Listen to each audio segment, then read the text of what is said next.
সেই সাধারণ মেয়ে আমি রাতের দখল নিয়েছিলাম অভয়ার বিচার চেয়ে।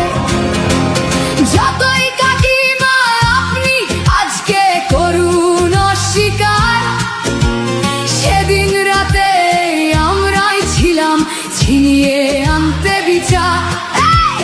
সংসার আর অফিস সামলেছিলাম আমি রাজপথে। কোথায় ছিল মোদি অমিত শাহ সেদিন আপনার সাথে? সেদিন